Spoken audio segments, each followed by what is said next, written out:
Today we have discuss a topic Reserve Bank of India. ये general awareness का topic है, कौन सा? आरबीआई, जिसका नाम है रिजर्व बैंक ऑफ इंडिया। इसके बारे में पूरा डिस्कस करेंगे। जैसे मैंने कहा, एक देश को चलाने के लिए एक सेंट्रल बैंक की हमारी रिक्वायरमेंट थी। 1926 में जो हमारे देश के बड़े बड़े अर्थशास्त्री थे, उन्होंने एक प्रपोजल बनाते हैं। कब? 1926 में एक प्रपोजल पार्लियामेंट में पेश करते हैं। कहा? पार्लियामेंट में पेश किया जाता, बट कुछ इशूज की वजह से, कुछ कमी की वजह से 1926 में इस प्रपोजल को बैक कर दिया जाता और फिर इसमें क्या किया जाता? आपका इम्प्रूवमेंट।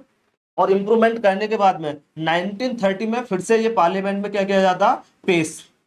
और 1930 में इस प्रपोजल को एक्सेप्ट कर लिया जाता। कौन से? आरबीआई स्टैब्लिश करने की हम बात कर रहे हैं। और 1930 में एक्सेप्ट करने के बाद में आरबीआई एक्ट लगता है। कौन सा? RBI act 1934। पूछा जाता आरबीआई किस एक्ट के अकॉर्डिंग स्टैब्लिश किया जाता? कौन सा एक्ट? RBI act 1934। और स्टैब्लिशमेंट होता है आरबीआई, स्टैब्लिश किया जाता आपका 1 अप्रैल 1935। कब? 1 अप्रैल 1935 में स्टैब्लिश किया जाता। और जो इसकी इनिशियल वर्किंग कैपिटल है आरबीआई, जो इनिशियल वर्किंग कैपिटल कितने के साथ स्टार्ट किया गया? तो ये इनिशियल वर्किंग कैपिटल थी, इनिशियल वर्किंग कैपिटल वो कितनी थी आपके? 5 करोड़ रुपीज। और एक का कमीशन है, किस पूछा जाता? आरबीआई किस कमीशन के रिकमेंडेशन पे आपका स्टैब्लिश किया गया? तो ये कमीशन था जो आरबीआई कमीशन था आपका, कमीशन था हिल्टन यंग कमीशन। कौन सा कमीशन? Hilton young commission. इसका दूसरा नाम है रॉयल। पूछा जाता है कई बार आरबीआई किस कमेटी के रिकमेंडेशन पे स्टैब्लिश हुआ? तो कमेटी का नाम था आपका हिल्टन यंग कमीशन, या कह सकते हैं हम रॉयल कमीशन। स्टैब्लिश कब हुआ? 1935।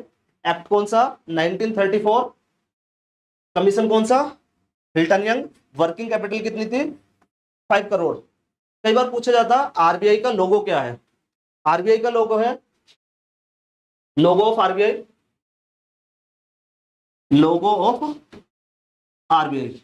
इसका लोगो है ताड़ का पेड़ plus Bengal tiger, Bengal tiger. ये स्टैब्लिश होता। पूछा जाता है इसके आरबीआई के फर्स्ट गवर्नर कौन थे? First governor of RBI, first governor of RBI. RBI के फर्स्ट गवर्नर थे Osborne Smith.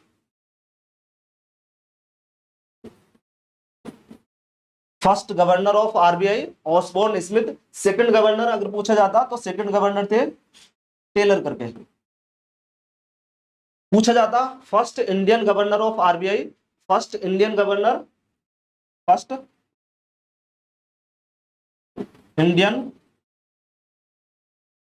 Governor of RBI.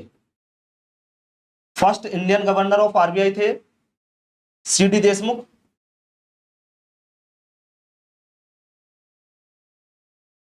पूछा जाता first Indian governor CD Deshmukh, first British governor Osborne Smith. जब ये स्टैब्लिश किया गया आरबीआई, तो आरबीआई का हेड ऑफिस था आरबीआई एचओ, एचओ से मीनिंग हेड ऑफिस। ये कहां था आपका? कोलकाता,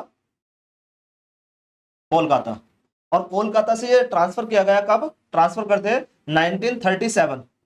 आरबीआई का हेड ऑफिस इनिशियली जब स्टैब्लिश किया गया कहां था? कोलकाता। कोलकाता से 1937 में ट्रांसफर किया जाता कहां? मुंबई, मुंबई। ये ट्रांसफर किया जाता। जब 1937 में हेड ऑफिस कोलकाता से मुंबई ट्रांसफर किया जाता, आपको शायद पता हो एक कंट्री है जिसका नाम है Burma. As a central bank, central bank किन दो अलग कंट्री के लिए आरबीआई ने एज ए सेंट्रल बैंक काम किया है? फर्स्ट कंट्री है आपका बर्मा, फर्स्ट 1937। कब? 1937 बर्मा के लिए एज ए सेंट्रल बैंक काम किया, और सेकंड कंट्री है आपका, सेकंड कंट्री है आपका पाकिस्तान। 1948, 1948 में एज ए सेंट्रल बैंक किसके लिए काम किया? पाकिस्तान के लिए काम किया। 1937 में किसके लिए काम किया? बर्मा के लिए काम किया। कई बार पूछा जाता आरबीआई बड़े से बड़ा कितना नोट प्रिंट कर सकता है, या बड़े से बड़ा कितना कॉइन प्रिंट कर सकता है। तो सबसे बड़ा कॉइन है आरबीआई का, कॉइन की अगर हम बात करते हैं, कॉइन RS 1000। मैक्सिमम अगर कॉइन की बात करते हैं तो आरबीआई एक्ट में ये लिखा हुआ है कि मैक्सिमम नंबर ऑफ कॉइन कितना प्रिंट कर सकता है? 1000 रुपीज। अगर हम बात करते हैं नोट की बात करते हैं तो नोट प्रिंट कर सकता है आपका RS 10,000 रुपीज। कई बार पूछा जाता, ये हुआ। इसके बाद में जब ये प्राइवेट ओनर के हाथ में एज ए काम कर रहा था आरबीआई, तो सरकार हमारी बनती है 1947 में देश हमारा आजाद होता, उसके बाद में हमारी सरकार बनती है। और 19 पूछा जाता आरबीआई का, आरबीआई नेशनलाइजेशन। आरबीआई अभी प्राइवेट ओनर के हाथ में काम कर रहा है, बट सरकार इसे अपने अंडर लेके और रेगुलेट खुद करना चाहती है। तो पूछा जाता आरबीआई का नेशनलाइजेशन कब होता? 1 जनवरी 1949, 1 जनवरी 1949 में आरबीआई का नेशनलाइजेशन होता। अब बात करते हैं इसके गवर्नर और team. Board of director, BOD, BOD से मीनिंग निकलता board of director, board of director. Board of director की टीम में कितने पर्सन है आपके? 21 पर्सन है। 21 पर्सन में मेन हेड कौन करता? आरबीआई के गवर्नर, आरबीआई एक आरबीआई के governor, first RBI governor at presently कौन है? संजय मल्होत्रा। कौन है आपके? संजय मल्होत्रा। कौन से नंबर के आपके? 26 नंबर के। कई बार पूछा जाता एट प्रेजेंटली आरबीआई के गवर्नर कौन है? संजय मल्होत्रा। इनका जो टेन्योर होता इनिशियल बेस पे ये कितने ईयर का होता? 3 ईयर का। पूछा जाता इनका टेन्योर, कार्यकाल,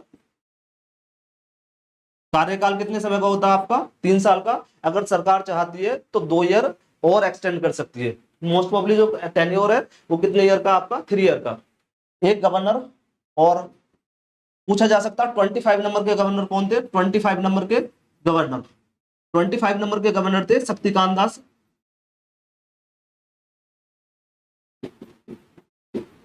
25 नंबर के गवर्नर शक्तिकांत दास। 26 नंबर के गवर्नर संजय मल्होत्रा। जैसे मैंने कहा टोटल बोर्ड ऑफ डायरेक्टर कितने आपके? 21, जिसमें मेन कौन है? आरबीआई के governor, 4 deputy governor, deputy governor 10 person होते हैं।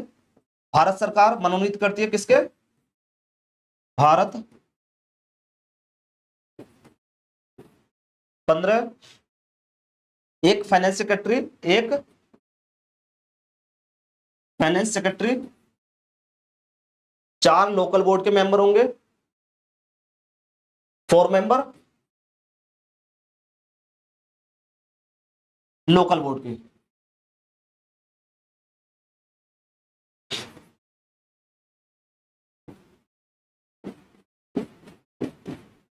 4% किसके होंगे आपके? लोकल बोर्ड के मेंबर होंगे। टोटल लैंग्वेज अगर आरबीआई गवर्नर की हम बात करते हैं तो 1 रुपए से जितने भी ज्यादा के नोट होंगे उन पे जो सिग्नेचर होंगे वो किसके होते हैं? 1 रुपए से ज्यादा के नोट पे किसके सिग्नेचर होते हैं? गवर्नर के सिग्नेचर होंगे। और 1 रुपए के नोट पे जो सिग्नेचर होते हैं 1 रुपए के नोट पे वो होते हैं किसके? फाइनेंस सेक्रेटरी के। किसके? फाइनेंस सेक्रेटरी के। और बाकी चीजें हम इसके बाद में डिस्कस करेंगे। आज के लिए इतना ही रखते हैं। Okay, thank you class so much.